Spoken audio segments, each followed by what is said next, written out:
Serb then jumped out of the chair and followed the low hum of her voice down the hallway to the left of the statue staring at him. He hadn't noticed it before, and it really was something to look at. Wait. To the left of the statue staring at him. He hadn't noticed it before, and it really was something to look at. It was him. Well, Serbenand, sitting on a large caterpillar, smiling. Aw. He was wearing a magical cape of some sort. Well, it looked magical, probably because of the sparks and thunderbolts sewn into the pattern and fabric. At the base was just one word, Klozentorp. What you're looking at is Serbenand's trophy for winning the Supercrawl race. He was so proud of the win that he sat there until someone created a statue of him. It was a difficult race, as the goal was to be second last to pass the finish line. So it was right down to the exact second, and the crowd went wild when he flashed his cape and won the race. Wild. Keep walking this way, Free's voice invited him to follow. Did you not even notice that I You smashed that over, yeah. Yeah, my hand's okay, don't worry. I did feel it though, but it's happy. He passed a number of unmarked rooms, one rainbow-colored round doorway, and then found exactly what he was looking for. The Rancho Relaxo Visualization Room, also known... There's that restaurant, that's why you go, oh look, it's Rancho Relaxo. That's right. Also known as the RRVR. This door is the one that seemed to be calling out to Serb. It was just around the corner from the games room. The pinball game he played, well, that played him too, was one of the most incredible experiences he's ever had. If it's anything like that, I'm going to have a blast, he thought. This one, he called out. That's what I thought. It's one of Serbenand's favorite for just chilling and leaving the rest of everything behind. The door had a thick wooden frame around it that seemed to offer a layer of padding and separation between the hallway and the inside. Serb pushed the door and entered the room that looked like it came out of some vintage era from back on Earth. It had both a musty and pleasant smell, and the energy was inviting, almost beckoning him into the space. This is a blend of Jack's basement, where we watch TV, and basement at Page. The first thing that stood out was the brown corduroy couch. It was 4 cushions wide, with plush padded comfort, seeming to call out, "Come sit here and chillax." Was that the one at Page? No. The armrest looked aged and worn, and that also... one wasn't comfortable, although the same color. Right. The armrest looked aged and worn, and also so comfortable. There was a crochet blanket that lived at the far side of the couch, which was partially bunched up at one end and partially carefully folded at the other, as if both sides wanted to display their dominance and opted to do their own thing. Across sat the brown coffee table, complete with glass-top surface, the kind that is sort of held onto the wood tabletop with a thin glue that unhinges itself whenever it has the desire to do so, which meant at any given time as much as an inch or two would be hanging off one side of the table, and it would sometimes rotate positions depending on what was placed on the surface. The glass had an extra unique aspect. It was sprinkled with small black circles of varying degrees and of small sizes, so you never knew fully if it was the design, some crumbs, or a bug. On the lower section of the table, swinging doors were mounted just under the glass overhang.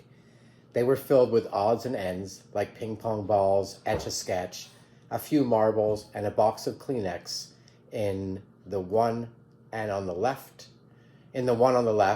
and bug spray, magazines, and a few bobby pins on the right.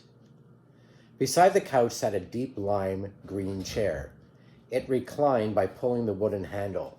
It was plush and had deep patterned lines along the surface that stretched down to the interior, a space where crumbs tended to find their way and stayed.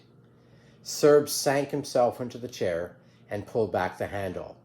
The cushioned leg rest swung up and caught his legs, which fit perfectly, and blanketed them with a feeling of comfort and relaxation.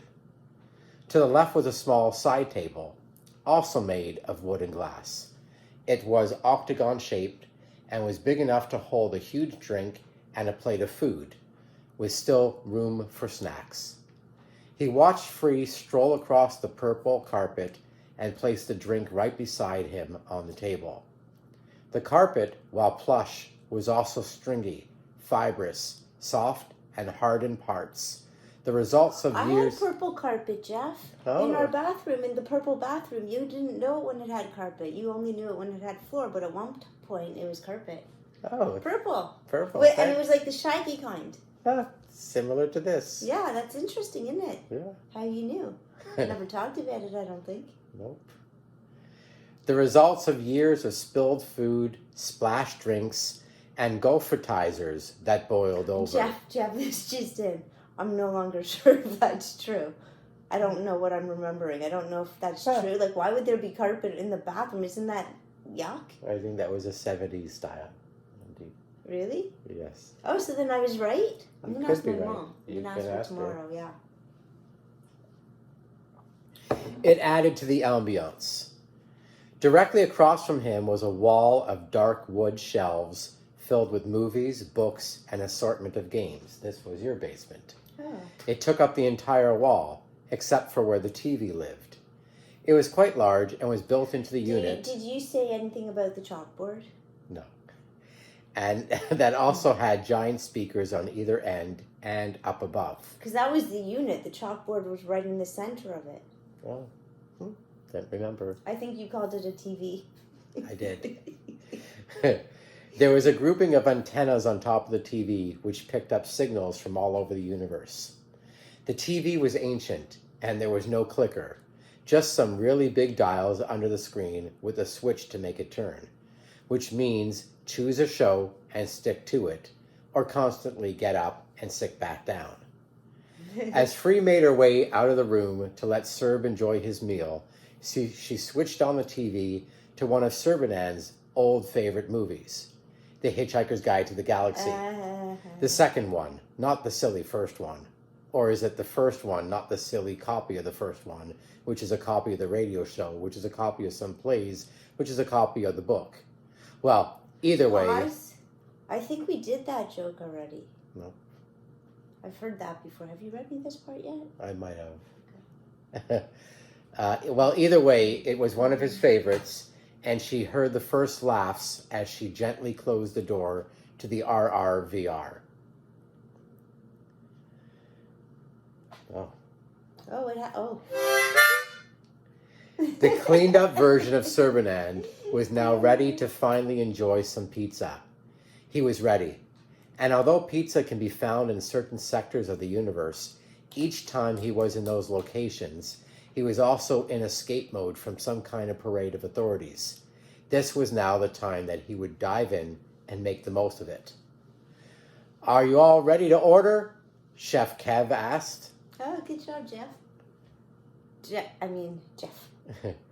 Well, me and Orville, or is that Orville and me, or is it we? And if it was we, does that make it sound like we're a couple? Or would you think that or would you think that it is all of us here in the room? Or, wow, I'm sorry. I guess I'm really excited for this treat. We will go for the Hawaiian, of course. Uh-huh. Well, that is exactly what I would have chosen. Let's get two of them. I have this deja vu feeling that one just isn't gonna do it. Who said that, Jeff? Author. That's Author's voice?